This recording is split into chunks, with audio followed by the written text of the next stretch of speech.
नमस्कार मित्रांनो, मी प्राध्यापक कराड परत एकदा आपल्या सर्वांच्या सोबत आहे आणि आपल्या सर्वांचे आपल्या कराड लॉ क्लासेसमध्ये मनापासून स्वागत करतो. तर मित्रांनो, ॲडिशनल पब्लिक प्रॉसिक्युटर सध्याच्याला सगळ्या वकील बांधवांमध्ये चर्चेचा असलेला विषय.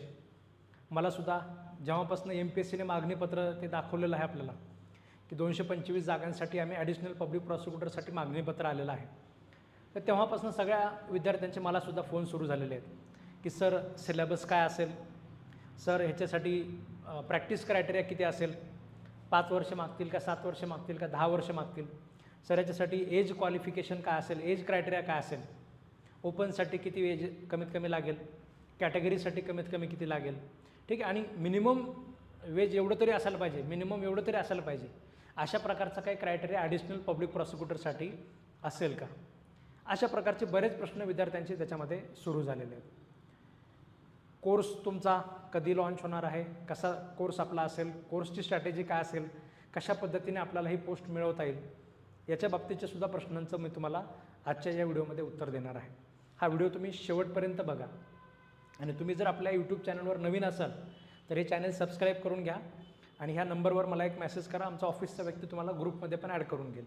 आपल्या व्हॉट्सअप ग्रुपमध्ये सुद्धा ही एक्झाम असू द्या किंवा अजून कुठलीसुद्धा लॉची एक्झाम असू द्या, त्याच्या बाबतीत जर काही अपडेट असेल तर तुम्हाला त्या ग्रुपवर त्याच्यामध्ये लवकर मिळत असतं. ठीक आहे, मुळात वेळेला फार महत्त्व असतं.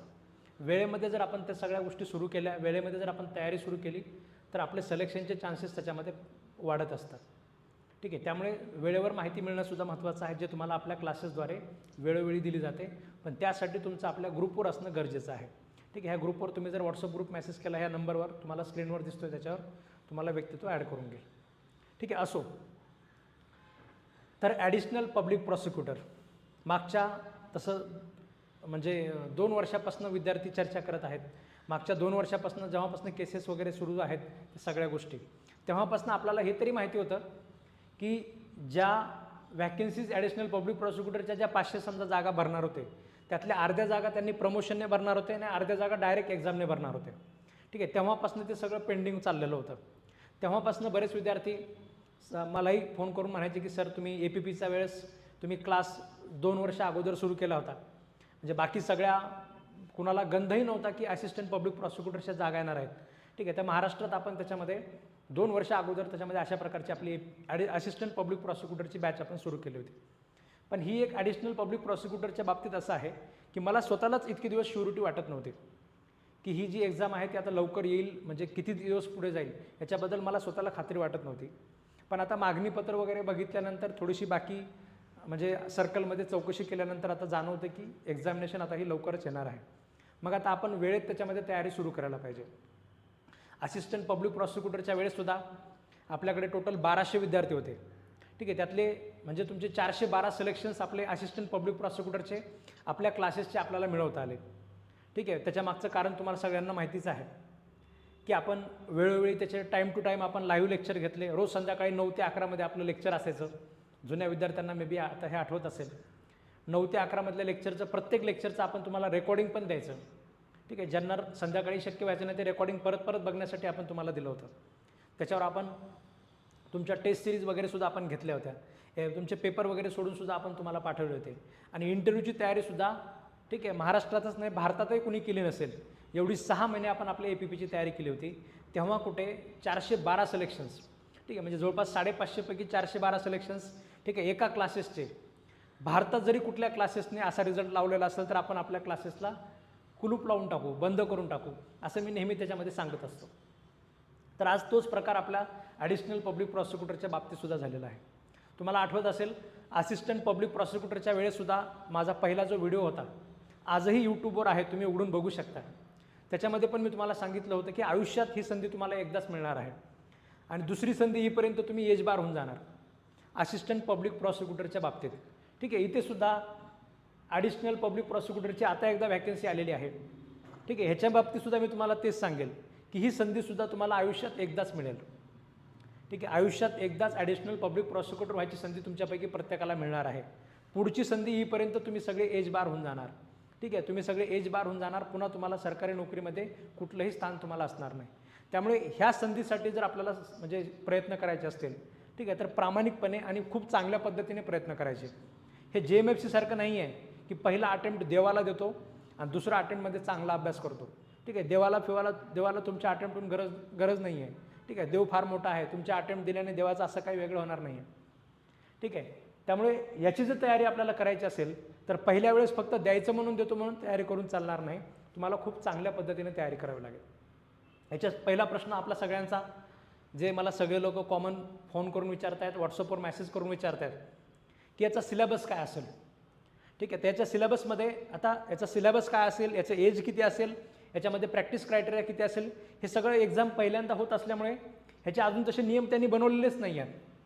ठीक आहे, जर त्यांनी बनवायला जरी सुरू केले तरी आपल्याला तशी काही त्यांची चर्चा सुरू झाली तर आपल्यापर्यंत माहिती येऊन जाते.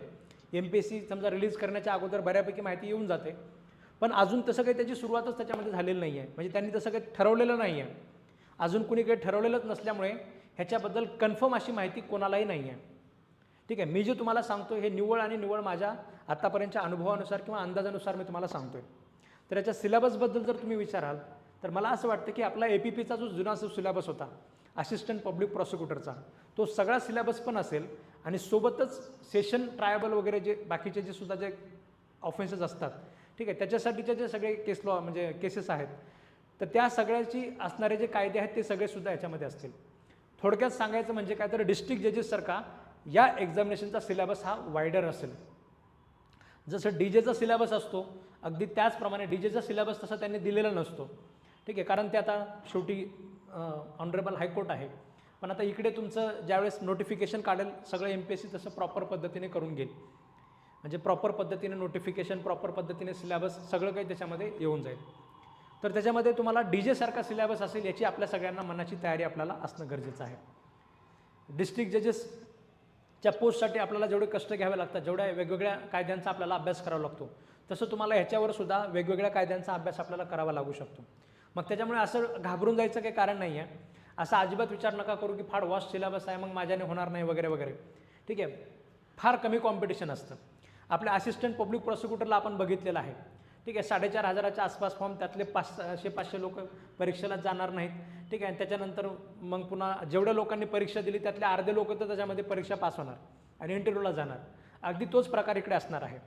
इकडे प्रॅक्टिसचा क्रायटेरिया जो आहे, आता ह्याच्यामध्ये सुद्धा बऱ्याच लोकांचं, काही लोकांचं 5 वर्ष, 7 वर्ष आणि 10 वर्ष, ह्या 3च प्रकारचे चान्सेस बरेच लोक चर्चा करत आहेत. ठीक आहे, तर 5 वर्षाचा काही चान्स असणार आहे का? ठीक आहे, 5 वर्षाचा तर काही असणारच नाही. कारण असिस्टंट पब्लिक प्रॉसिक्युटर म्हणून 10 वर्ष काम केल्यानंतर जे प्रमोशन मिळतं ती पोस्ट म्हणजे ॲडिशनल पब्लिक प्रॉसिक्युटर. जर असिस्टंट पब्लिक प्रॉसिक्युटरला 5 वर्षाचा असेल तर ॲडिशनल पब्लिक प्रॉसिक्युटरला 5च वर्ष द्यायचा तर काही चान्सच नाही आहे. त्याच्यामुळे 5 वर्षाचा ऑप्शन निघून जातो. ठीक आहे, दुसरा ऑप्शन 10 वर्षाचा. ठीक आहे, ॲडिशनल पब्लिक प्रॉसिक्युटर जरी झाला तरीसुद्धा अपेरन्स कुणासमोर आहे? ठीक आहे, अपेरन्स डिस्ट्रिक्ट जजेस समोर आहे. ठीक आहे, डिस्ट्रिक्ट जजेस समोर अपेरन्स असल्यामुळे त्या DJच्या परीक्षेसाठी जर 7 वर्षाचा क्रायटेरिया असेल तर ॲडिशनल पब्लिक प्रॉसिक्युटरसाठी कुणी 10 वर्षाचा क्रायटेरिया मागेल? मला तरी असं वाटत नाही. ठीक आहे, त्यामुळे 5 वर्षाचे चान्सेस नाही आहेत, 10 वर्षाचे चान्सेस नाही आहेत. ठीक आहे, चान्सेस त्याच्यामध्ये अंदाज जो आहे तो 7 वर्षाचा त्याच्यामध्ये पक्का बसतो. त्यामुळे 7 वर्ष तरी प्रॅक्टिस ॲडिशनल पब्लिक प्रॉसिक्युटरसाठी ते लोक मागतील. ठीक आहे, 7 वर्ष प्रॅक्टिसवाले लोक किती मिळणार आहेत? DJच्या परीक्षेसाठी आपण बघतो एकदम जास्त जर जागा असतील, ठीक आहे, एकदम समजा DJच्या जागा आता रेग्युलर 6, 7, 8 जागा असतात, एकदम 19-20 जागा जर असतील तर म्हणजे 2200, 2300, 2500पर्यंत फॉर्म असतात. ठीक आहे, जर DJच्या पोस्टसाठी 2200, 2300, 2500पर्यंत फॉर्म असतील तर ॲडिशनल पब्लिक प्रॉसिक्युटरसाठी फार जास्त फॉर्म येतील. ठीक आहे, अशा प्रकारचा सुद्धा विचार नका करू. ठीक आहे, असिस्टंट पब्लिक प्रॉसिक्युटरसाठी फक्त 5 वर्षाची प्रॅक्टिस असते तर तिथे त्याच्यामध्ये 4,500मध्ये सगळं फॉर्म गुंडाळून जातात. ठीक आहे, तर इथे तर मात्र तुम्हाला ॲडिशनल पब्लिक प्रॉसिक्युटर आहे. वय पण त्याच्यामध्ये म्हणजे वयाचा तर काही विषय येत नाही, पण 7 वर्ष प्रॅक्टिस लागते. 7 वर्षे प्रॅक्टिस केलेल्या लोकांना इकडे कुठेतरी सर्व्हिसमध्ये येण्याचा जो स्कोप आहे, ठीक आहे, तर तो त्याच्यामध्ये मुळातच कमी होऊन जातो. मुळातच कॉम्पिटिशन कमी आणि अभ्यास करण्याची कॅपॅसिटीसुद्धा थोडीशी कमी होऊन जाते. आज आपण JMFCच्या बाबतीत निकाल बघितला, 3 वर्षे प्रॅक्टिस कंपल्सरी केली. फ्रेशर लोकांचा बऱ्यापैकी क्राऊड त्यांनी आता बाजूला काढून टाकलेला आहे. ठीक आहे, बऱ्यापैकी म्हणजे 70-80% जागा ज्या आहेत ते फ्रेशर लोकच घेतात आणि बाकीचे 30-40% समजा प्रॅक्टिशनर लोकांसाठी सोडलेले असतात. इथे प्रॅक्टिसचा पण क्रायटेरिया आहे आणि त्यातल्या त्यात 7 वर्ष प्रॅक्टिस आहे. ठीक आहे, त्यामुळे कॉम्पिटिशन फार आणि फार कमी आहे. मी जे तुम्हाला सांगितलं की ॲडिशनल पब्लिक प्रॉसिक्युटर आयुष्यात एकदाच मिळणारी संधी आहे आणि तुमच्यापैकी जो कोणी इलिजिबल आहे, ठीक आहे, त्याने प्रत्येकाने पुन्हा आयुष्यभर रिग्रेट करत बसण्यापेक्षा, ठीक आहे, आयुष्यभर पुन्हा डोकं बडवत बसण्यापेक्षा, ठीक आहे, तुम्ही या परीक्षेसाठी प्रत्येकानेच तयारी करायला पाहिजे. सिलेबस तुम्हाला मी सांगितला DJ सारखा वायडर सिलेबस असेल, डिस्ट्रिक्ट जजच्या एक्झामसारखा, कारण त्याच्यामध्ये आपला जसा अपिअरन्स असणार आहे, त्याच्यामुळे EPPचे बाकीचे सगळे ते 16 जे मायनर कायदे ते तर असणारच असणार, सोबत ॲडिशनली तुम्हाला बरेच कायदे त्याच्यामध्ये आपल्याला अभ्यास करावा लागेल. ठीक आहे. दुसरं मी तुम्हाला सांगितलं प्रॅक्टिसच्या क्रायटेरिया बाबतीत, ठीक आहे, 7 वर्षाची प्रॅक्टिस असेल अशा त्याच्या प्रकारचा अंदाज आहे. ठीक आहे. 5 वर्षाचा बसत नाही, 10 वर्षाचा ते फार जास्त होऊन जातो. तेवढं त्याच्यामध्ये जर त्यांनी देण्याचा जर प्रयत्न केला तर ते फार इलॉजिकल होऊन जाईल. ठीक आहे. त्याला काही लॉजिक नसेल. तर लॉजिकली जर बघायला गेलं तर 7 वर्षे प्रॅक्टिस बसतं. ठीक आहे. त्याच्यानंतर एज क्वालिफिकेशन. आता एज क्वालिफिकेशनमध्ये सुद्धा काही लोक ते असिस्टंट पब्लिक प्रॉसिक्युटरचं एज बघत आहेत. ठीक आहे. ओपनसाठी 38 आणि कॅटेगरीसाठी त्याच्यामध्ये 43. आता ते एज इकडे सुद्धा देणे शक्य नाही आहे. ठीक आहे. कारण 7 वर्षे प्रॅक्टिस केलेल्या व्यक्तीला, म्हणजे तुम्ही एक तर काय करता, 7 वर्षे प्रॅक्टिस मागताय आणि त्याच्यानंतर लगेच 38 बंद, 38च्या पुढे कोणी आम्ही घेणार नाही, असं अजिबात होण्याचे चान्सेस नाही आहेत. ठीक आहे. असं जर कोणी त्याच्यामध्ये केलं तर ते फार इलॉजिकल होऊन जाईल, त्याला लॉजिक नसेल. ठीक आहे. म्हणजे नॉनसेन्सचा तो प्रकार होऊन जाईल. ठीक आहे. तर ते एवढं आपलं आयोग वगैरे काही नॉनसेन्स नाही आहेत. ठीक आहे. सेन्स त्यांच्याकडे फार चांगला आहे. आत्तापर्यंत ते एवढे लोक एवढ्या दिवसापासून परीक्षा घेत आहेत.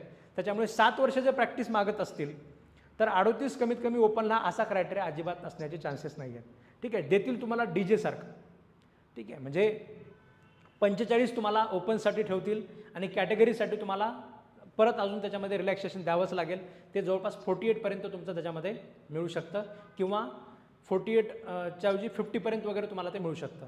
5 वर्षाचं देतील किंवा 3 वर्षाचं देतील. ठीक आहे. MPSCचं रेग्युलर असं असतं की ते थोडं 5 वर्षाचं वगैरे देतात तुम्हाला.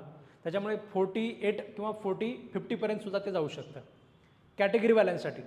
आणि ओपनवाल्यांसाठी त्याच्यामध्ये 45 तर त्याच्यामध्ये ते असणारच आहे, असा माझा अंदाज आहे. ठीक आहे. हे झालं एजबद्दल. एजबद्दल अजून एक प्रश्न त्याच्यामध्ये उपस्थित केला जातो आहे, तो म्हणजे मिनिमम एज किती देतील. ठीक आहे. तर मिनिमम एज MPSC द्यायलाच पाहिजे असं काही गरजेचं मला वाटत नाही आहे. ठीक आहे. मिनिमम तुम्हाला 35 वर्ष कमीत कमी असायलाच पाहिजे. ठीक आहे. असं देतीलच त्याच्यामध्ये असंही नाही आहे. ते मिनिममचा क्रायटेरिया ते लोक टाळूसुद्धा शकतात किंवा देऊसुद्धा शकतात. ठीक आहे. पण चान्सेस जर तसं बघायला गेलं तर MPSC असं सहसा बाकी मिनिमम एजमध्ये 21 वर्ष वगैरे ते असं दिलेलं असतं बाकी एक्झामला. ठीक आहे. एवढ्या मोठ्या राज्यसेवेसाठी वगैरे सुद्धा ते मिनिमम एज तसं देत नाहीत. आपण DGच्या गोष्टी इकडे लागू करायला पाहिजेत. ठीक आहे. जे बॉम्बे हायकोर्टाद्वारे केलं जातं, ठीक आहे, तेच इकडे येतं, पण तसं सगळ्याच्या सरसकट लागू होईल असा अंदाज मला कमी वाटतोय. पण होऊ शकतं, नाही असं म्हणता येत नाही. ठीक आहे. म्हणजे त्याच्या पॉसिबिलिटीज आहेतच. 35 वर्ष मिनिमम असायला पाहिजे असं देऊ शकतात किंवा देऊ शकत नाही. ठीक आहे. पण मला स्वतःला पर्सनली असं वाटतं की थोडं चान्सेस त्याच्यामध्ये कमी असू शकतात, पण होऊ शकतं ते. हे झालं एजबद्दल. ठीक आहे. तर सिलेबस आपण बघितला, त्याच्यानंतर एज क्रायटेरिया आपण त्याच्यामध्ये बघितला. ठीक आहे. प्रॅक्टिसचा क्रायटेरिया आपण बघितला. ठीक आहे. आता तयारी कशी करायची, जसं मी तुम्हाला सांगितलं, ज्या पद्धतीने तयारी आपण असिस्टंट पब्लिक प्रॉसिक्युटरची केली होती. ठीक आहे. 1200 मधले 412 सिलेक्शन्स आपले त्याच्यामध्ये झालेले आहेत. ठीक आहे. 550 जागापैकी 412 सिलेक्शन्स. ठीक आहे. अगदी त्याच प्रकारे आपण ॲडिशनल पब्लिक प्रॉसिक्युटरची सुद्धा आपण तयारी करून घेणार आहे. ठीक आहे. APPच्या वेळेस आपण काय केलं होतं, दररोज रात्री 9 ते 11 आपलं लाईव्ह लेक्चर असायचं. ठीक आहे. त्या लेक्चरमध्ये तुम्ही महाराष्ट्रातल्या कानाकोपऱ्यातनं तुम्ही सगळे लोक जॉईन करायचे. ठीक आहे. तुमचे खूप सारे प्रश्नसुद्धा असायचे. आपण सगळे प्रश्न तुमचे ऑन द स्पॉट घेत होतो. आपलं लेक्चर आपण कधीही वन वे लेक्चर घेतलं नाही. ठीक आहे. आपले लेक्चर म्हणजे मी असं नेहमी असं म्हणत असतो की आपले क्लासेसचे लेक्चर परिपूर्ण असतात. ठीक आहे. त्याचं कॉन्ट्रीब्युशन मला अजिबात नाही आहे, त्याचं कॉन्ट्रीब्युशन तुम्हा सगळ्यांना आहे. ठीक आहे. APPचे आपले सगळे जे लेक्चर होते ते परिपूर्ण होते. याच्या मागचं कारण म्हणजे तुमचे सगळ्यांचे तोंड चालू होते. ठीक आहे. कुणाला मध्येच काही जरी प्रश्न आला तर तो तुम्ही प्रश्न विचारत होता, त्याचं उत्तर मी तुम्हाला देत होतो आणि त्यामुळे आपला जो कोर्स आहे तो परिपूर्ण झाला होता. इवन प्रॅक्टिस बेस्ड क्वेश्चनसुद्धा. ठीक आहे. प्रॅक्टिस बेस्ड क्वेश्चनमध्ये सुद्धा मी तुम्हाला फक्त प्रश्न विचारले आणि त्याची उत्तरं तुम्ही सगळ्या लोकांनी दिली आणि अतिशय सुंदर प्रकारचा कंटेंट आपण सगळ्यांनी डेव्हलप केला होता, जो आपल्याला इंटरव्ह्यूला सुद्धा त्याच्यामध्ये आपल्याला कामाला आला. ठीक आहे. बऱ्याच प्रकारच्या, ठीक आहे, अगदी महिला गृहिणी, ठीक आहे, ज्यांनी पूर्णपणे होप सोडून दिलेले आहेत की आयुष्यात कधी कुठली नोकरी मिळू शकते, अशा प्रकारचे सुद्धा त्याच्यामध्ये महिला ज्या आहेत त्यासुद्धा आपल्या सिलेक्शनमध्ये आल्या. ठीक आहे. प्रॅक्टिसचा अनुभव कमी असलेले लोकसुद्धा सिलेक्शनमध्ये आले, कारण त्यांना पाहिजे ते ज्ञान जे आहे ते क्लासेसमध्ये आपण देण्याचा प्रयत्न केला आणि तो सक्सेस आपला झाला त्याच्यामध्ये. आता ॲडिशनल पब्लिक प्रॉसिक्युटरचं सुद्धा तुमचं जे लेक्चर आहे ठीक आहे, म्हणजे रोज संध्याकाळी, ठीक आहे, रोज संध्याकाळी 9:30 वाजता आपलं त्याच्यामध्ये लाईव्ह लेक्चर असेल, इंटरॅक्टिव्ह सेशन असेल, तुम्ही प्रश्न विचारू शकता, त्याची उत्तरंसुद्धा तुम्हाला इथे दिले जातील. त्याच्यानंतर रिअल टाईम डाऊट सोल्युशन, जे मी तुम्हाला सांगितलं, तुम्ही लाईव्हमध्ये कुठलाही प्रश्न विचारू शकता. आणि जर समजा काही विचारायचं राहिलं तर तुम्ही व्हॉट्सअपवर विचारू शकता किंवा कॉलवर विचारू शकता. ठीक आहे, आपल्या तुम्हाला जो स्क्रीनवर नंबर दिसतोय, ह्या नंबरवर येणारे सगळे फोन मी स्वतः उचलतो. त्यामुळे तुमचा कुठलाही जरी डाऊट असेल तर तुम्ही मला फोन करून कोणत्याही वेळेत विचारू शकता. त्यानंतर रेकॉर्डेड लेक्चर्स, ठीक आहे, हा सुद्धा अतिशय महत्त्वाचा पार्ट आहे. रेकॉर्डेड लेक्चरच्या बाबतीत बऱ्याच लोकांच्या मनामध्ये निगेटिव्हिटी असते की रेकॉर्डेड लेक्चर असले की ते पुन्हा बघत नाही माणूस किंवा तसेच राहून जातात. ठीक आहे, ज्यांचे राहून जातात त्यांचे राहून जातात. पण जर याचा खरंच वापर करायचा म्हटला तर याच्यामुळे आपला कॉन्सेप्ट जातो कॉन्क्रीट होऊन जातो. ठीक आहे, ज्यांची 7 वर्षे प्रॅक्टिस आहे किंवा जे आता कुठेतरी नोकरीमध्ये आहेत, ठीक आहे, जे सर्व्हिसमध्ये आहेत, जे प्रॅक्टिस करत आहेत, जे बाकीचा सगळा संसाराचा ओढा आहे, ठीक आहे, तर अशा लोकांनासुद्धा हे सगळं रिमेंबर करायला थोडंसं कठीण जातं. APP सारखं फार छोटे कायदे आहेत, म्हणजे कमी म्हणजे असिस्टंट PP सारखं कमी कायदे आहेत आणि थोडंसं लगेच पाठ करून घेतलं आणि एकदम परीक्षेच्या पुढे रिव्हिजन केलं असं इकडे नसतं. ठीक आहे, जसं डिस्ट्रिक्ट जजच्या परीक्षेचं स्ट्रगल आहे, कायदे फार जास्त असणार आहेत. ठीक आहे, जसे जसे कायदे पुढे जातील, ठीक आहे, तसं तसं मागचं विसरत जाणार आहे. त्यामुळे त्याचं रेकॉर्डिंगसुद्धा असणं गरजेचं आहे. आणि आपल्या क्लासेसची खासियत अशी असते की आपण कुठलंही लेक्चर एकदाच बघ, दोनदाच बघ, नाही तर बंद पडेल पुन्हा, असं आपल्याकडे अजिबात नसतं. ठीक आहे, तुम्ही ते लेक्चर परत बघू शकता जोपर्यंत तुमचं समाधान होत नाही. ठीक आहे, कोर्सचा जो आपला ड्युरेशन असतो, ठीक आहे, आता हे 8 महिन्याची बॅच आहे, तर तुम्ही त्या ड्युरेशनपर्यंत तुम्ही ते लेक्चर किती वेळेसही बघू शकता. एक सेफर साईड आपण 8 महिने ठेवलेला आहे. मला वाटत नाही की एक्झाम तेवढ्या त्याच्यामध्ये पुढे जाईल, पण तरीसुद्धा आपण ते 8 महिने थोडंसं ॲडिशनल तुम्हाला म्हणून ते आपण ठेवलेलं आहे. 2026च्या फेब्रुवारीपर्यंत तुम्हाला त्या कोर्सचं त्याच्यामध्ये व्हॅलिडिटी मिळत असतं. ठीक आहे, तर हे सगळे रेकॉर्डेड लेक्चर जे आहेत ते तुमचे तसे मिळतील तुम्हाला. आणि जर समजा थोडंसं सिलेबस यायला उशीर झाला, आता कसं असतं की ऑनलाईन बॅचमध्ये आपण असं नसतं की तुम्ही लगेच झालं आणि शिकवलं संपलं. ठीक आहे, ऑनलाईन बॅचमध्ये तुमची जोपर्यंत परीक्षा होत नाही तोपर्यंत आपण सिलेबस थोडा स्लो शिकवतो. ठीक आहे, ते हळूहळू त्याच्यामध्ये सिलेबस आपण डिटेलमध्ये जास्तीत जास्त शिकवत असतो, जेणेकरून तुमची कंटिन्युटी त्याच्यामध्ये मेंटेन राहायला पाहिजे. ठीक आहे, जरी समजा 8 महिन्यापर्यंत तुमची परीक्षा झाली नाही, ठीक आहे, जर सिलेबस जर समजा आपला त्याच्यामध्ये राहिलेला असेल तर अशा वेळेस आपण कोर्सचं जे म्हणजे रेकॉर्डेड लेक्चरची ते व्हॅलिडिटी संपते, पण लाईव्ह लेक्चरसाठी आपण त्याच्यामध्ये आपले पुढे त्याच्यामध्ये कंटिन्यू चालू राहतात. लाईव्ह लेक्चर जे होतात त्याचं पण रेकॉर्डिंग पुढे महिनाभर तरी तुमच्याकडे राहतच असतं. म्हणजे काही लोकांच्या मनामध्ये प्रश्न असतो की 8 महिन्यात जर परीक्षा झाली नाही तर काय. ठीक आहे, तर असं तर एवढं लांब तरी जाणार नाही. आता मागणीपत्र दिल्यानंतर एवढं 8 महिन्यापर्यंत तर जाणार नाही, पण जरी गेली रेकॉर्डेड लेक्चर तुमच्याकडे त्याच्यामध्ये हे असं 8 महिन्याचं जे व्हॅलिडिटी आहे ते तुम्हाला राहणार नाही. पण रोजचे लाईव्ह लेक्चर होतील तर रोजच्या लाईव्ह लेक्चरचं पुढे महिनाभर रेकॉर्डिंग तुमच्याकडे असतं. जसं आपल्या JMFC बॅचमध्ये असतं. ठीक आहे, तोच प्रकार JMFC बॅचमध्ये आमच्या 6 महिन्याची बॅच होती. 6 महिन्यामध्ये ते रेकॉर्डिंगची व्हॅलिडिटी संपली, पण जवळपास आता 1.5 वर्ष झालं आम्ही ती बॅच चालू ठेवलेली आहे. ठीक आहे, म्हणजे एखाद्या विद्यार्थ्याला एकाच बॅचसाठी परत फीस भरायला लागू नये. ठीक आहे, परत त्याच बॅचसाठी फीस भरायला लागू नये म्हणून आपण लाईव्ह लेक्चर जास्तीत जास्त दिवस आपण चालवतो, जेणेकरून त्याच्या अभ्यासाची कंटिन्युटी राहते, जरी रेकॉर्डेड कोर्स त्याचा एक्सपायर झाला तरीसुद्धा. ठीक आहे, असो. तर हे झालं रेकॉर्डेड लेक्चरच्या बाबतीत. त्याच्यानंतर अनलिमिटेड व्ह्यूविंग. ठीक आहे, किती वेळेस हे बघा, कुठलंही लेक्चर तुमचं तसं बंद होणार नाही. परीक्षेच्या पुढे तुम्ही परत रिव्हिजन करू शकता. ठीक आहे, जसं मी तुम्हाला सांगितलं याच्यात म्हणजे आपल्याकडनं वाचलेलं किंवा लेक्चर ऐकलेलं आपले विसरतात. ठीक आहे, हे समजण्यामध्ये कमीपणा अजिबात नाही आहे. ठीक आहे, ह्युमन मेमरीला लिमिटेशन असतात. त्यातल्या त्यात संसाराचा ओढा जर अंगावर पडला, प्रॅक्टिसचे मॅटर अंगावर पडले, कुठेतरी दुसऱ्या सर्व्हिसमध्ये आहात ते सगळं अंगावर पडलं, हे सगळे कामं करत असताना सगळं करत असताना आयुष्यामध्ये बाकीच्या सगळ्या प्रायोरिटीज असताना बऱ्याच गोष्टी माणसाचे मेमरी लिमिटेशन असतात, विसरतो माणूस. ठीक आहे, तर ते विसरलेलं परत बघण्यासाठी तुम्हाला रेकॉर्डेड लेक्चरची गरज असते. ते तुम्ही बघू शकता. 100 वेळेस बघितले लेक्चर तरी बंद पडणार नाही. ठीक आहे, त्याच्यानंतर रिव्हिजन सेशन. आपल्या क्लासची अजून एक खासियत असते की आपण प्रत्येक विषयावर आपण त्याच्यामध्ये रिव्हिजन घेत असतो. ठीक आहे, समजा आज आपण पोस्को कायद्यावर जर रिव्हिजन घ्यायचं म्हणलं तर पोस्को कायद्यावर येणारे सगळे प्रॉबेबल क्वेश्चन्स आपण त्याच्यामध्ये डिस्कस करणार. ठीक आहे, आणि ते पोस्को कायद्यामधले जे सगळे प्रश्न आहेत ते प्रश्नांची तुम्ही उत्तरं द्यायची असतात. चुकणारी उत्तरं मी तुम्हाला क्लासमध्ये लगेच सांगत असतो, जेणेकरून म्हणजे काय होतं की ह्याच्यामुळे सुद्धा आपली कंटिन्युटी मेंटेन राहत असते. ठीक आहे, दुसरं इमिडिएट म्हणजे एनरोलमेंट. तुम्ही लगेचच्या लगे एनरोल करून रेकॉर्ड लेक्चर बघायला चालू करू शकता आणि तसे लेक्चर सुरू झाले त्याचे. आता पोस्टर अगोदर बनवलं होतं त्याच्यामुळे त्याच्यात तसं मेन्शन केलेलं आहे. पण लाईव्ह लेक्चर आपले सुरू झालेले आहेत. फक्त एक डेमो लेक्चर झालेला आहे. आज आपण ॲक्च्युअल स्ट्रॅटेजी वगैरे आपल्या संध्याकाळच्या लेक्चरमध्ये आपण बघणार आहोत. त्यानंतर कोर्स ड्युरेशन जसं तुम्हाला सांगितलं 8 महिन्याचं आहे. तिथून पुढे सुद्धा लाईव्ह लेक्चर जे आहेत आपले चालू राहतील. आपला पूर्ण सिलेबस त्याच्यामध्ये कंप्लीट होईपर्यंत. ठीक आहे, असा आपला हा कोर्स असणार आहे. याच्यामध्ये ऑलरेडी आपण रेकॉर्डेड लेक्चर पण टाकलेले आहेत. मागचे आपल्याकडे बराच कंटेंट आहे, तर तो कंटेंट पण आपण तुम्हाला कोर्समध्ये दिलेला आहे. तुम्ही लगेच कोर्स घेऊन तो बघायला त्याच्यामध्ये चालू करू शकता आणि रोजच्या रोज लाईव्ह लेक्चरसुद्धा तुम्ही त्याच्यामध्ये अटेंड करू शकता. ठीक आहे, हे आपल्या कोर्सबद्दल झालं. ठीक आहे, सगळ्यात शेवटी थोडक्यात तुम्हाला तुमच्या ह्याच्याबद्दल सांगतो की आता ही संधीसुद्धा तुमच्यासाठी मी तुम्हाला जसं सांगितलं की आयुष्यातनं एकदाच येणार आहे. ठीक आहे, तुमच्यातले बरेच लोक असे आहेत ज्यांचं असिस्टंट पब्लिक प्रॉसिक्युटर 1 मार्कावर राहिलं, 2 मार्कावर राहिलं, 3 मार्कावर राहिलं. ठीक आहे, बऱ्याच लोकांनी आपल्याकडे क्लासेस जॉईन करायला उशीर केला होता. ठीक आहे, म्हणजे थोडंसं तयारीमध्ये कुठेतरी कमी पडले, रिव्हिजन करायला कमी पडले, किंवा काही लोकांनी शेवटी इंटरव्ह्यूला जॉईन केलं होतं फक्त. ठीक आहे, फक्त इंटरव्ह्यूला वगैरे जॉईन केलं आणि मधातला बाकीचा स्कोर जो होता त्याच्यामध्ये तो कुठेतरी कमी पडला. ठीक आहे, म्हणजे ज्या ज्या चुका तुमच्या मागच्या वेळेस झाल्या असिस्टंट पब्लिक प्रॉसिक्युटरसाठी, ठीक आहे, त्याच चुका तुम्ही आता परत पुन्हा करू नका. ठीक आहे, लवकरात लवकर वेळेमध्ये तयारी सुरू करा. आता तुम्हाला बरेच लोक बऱ्याच गोष्टी सांगतील की म्हणजे आता जाहिरात थोडी उशीर होणार आहे वगैरे. होऊ द्या ना उशीर, काय फरक पडतो.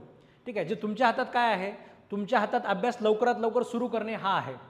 ठीक आहे, सिलेबस हा डिस्ट्रिक्ट जजेससारखा असणार आहे. जर DJ सारखा सिलेबस असेल तर फक्त मी एकदम पुन्हा नोटिफिकेशन आल्यावर 2-4 महिन्यात करतो असं डोक्यात आणू नका. ठीक आहे, म्हणजे हा अटेम्प्ट आपला पहिला अटेम्प्ट काय आपल्याला देवाला द्यायचा आहे का. ठीक आहे, देवाला द्यायचं नाही आहे. ठीक आहे, कुठल्याच प्रकारची रिस्क तुम्ही घेऊ नका असं मी तुम्हाला सांगेल. ठीक आहे, जेवढं होईल तेवढं लवकर तुम्ही क्लासेस सुरू करा आणि लवकरात लवकर तुम्ही आपल्या तयारीला त्याच्यामध्ये लागून जा. ठीक आहे, मागच्या वेळेस ज्या चुका झाल्या म्हणजे टेस्ट सिरीज समजा केली नाही, MCQ आपण म्हणजे ते डिस्क्रिप्टिव्ह प्रकारची जी आपली टेस्ट सिरीज होती ती टेस्ट सिरीज तुम्ही सोडवली नाही, प्रश्न पेपर सोडून बघितले नाहीत, पहिला पेपर सोडवला तो डायरेक्ट पेपरमध्येच जाऊन. ठीक आहे, तशा प्रकारच्या चुका करू नका. जी प्रत्येक गोष्ट करणं गरजेचं आहे ते तुम्ही त्याच्यामध्ये करा.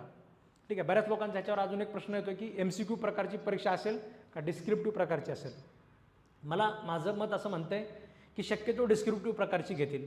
ठीक आहे, त्याच्यामध्ये तुम्हाला मेमोरंडम वगैरे बनवा असं काहीतरी त्याच्यामध्ये एक डिस्क्रिप्टिव्हमध्ये जसं आपल्याकडे अपीलचं प्रपोजल वगैरे होतं तसा एखादा क्वेश्चन तुम्हाला ह्याच्यामध्ये सुद्धा असू शकतो. मग त्या एका क्वेश्चनसाठी तुम्हाला ते डिस्क्रिप्टिव्हमध्येच एक्झाम त्याच्यामध्ये घेण्याचे चान्सेस जास्त आहेत. ठीक आहे, कुठल्याही पद्धतीने घेऊ द्या, डिस्क्रिप्टिव्हमध्ये घेऊ द्या किंवा MCQमध्ये घेऊ द्या, पण जास्त चान्सेस तुमच्या डिस्क्रिप्टिव्हचे वगैरे असणार आहेत. ठीक आहे, जे कोणतं तुमचे ती म्हणजे पेपर असेल त्याच्यासाठी आपण आता म्हणजे त्या पद्धतीने आपण हे सुरू केलेलं आहे. तर जसं काही असेल ते असेल, पण तुम्ही सगळ्यांनी तयारी मात्र सुरू करणं गरजेचं आहे.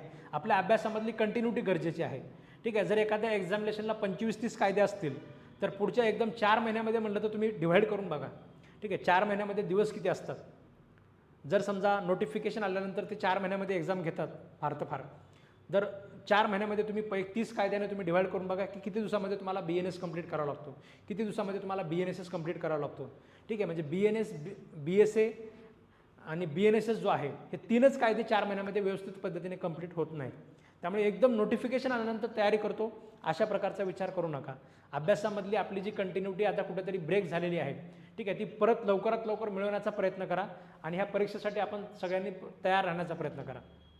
ठीक आहे, जे लोक ज्या लोकांचं 7 वर्षाचं प्रॅक्टिस आहे किंवा ज्या लोकांच्या 7 वर्षाच्या प्रॅक्टिसला 2-4 महिने वगैरे राहिलेले आहेत, ठीक आहे, त्या लोकांनी सुद्धा तयारी सुरू करा असंच मी तुम्हाला सांगेल.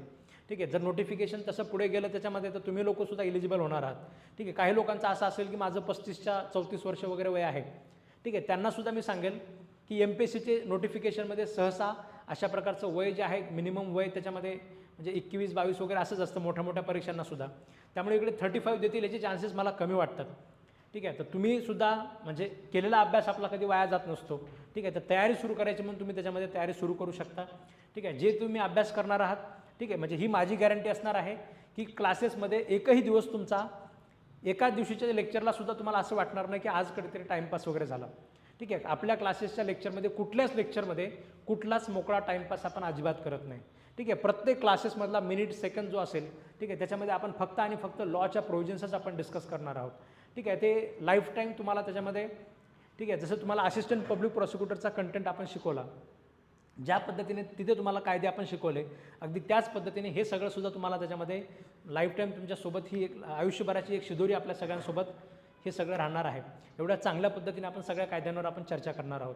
आणि हे सगळे जे लेक्चर्स आहेत तुमची 7 वर्षे प्रॅक्टिस असेल, तुम्हाला डिस्ट्रिक्ट जजेसच्या एक्झामसाठी सुद्धा तुम्हाला त्याच्यामध्ये कामाला येणार आहे.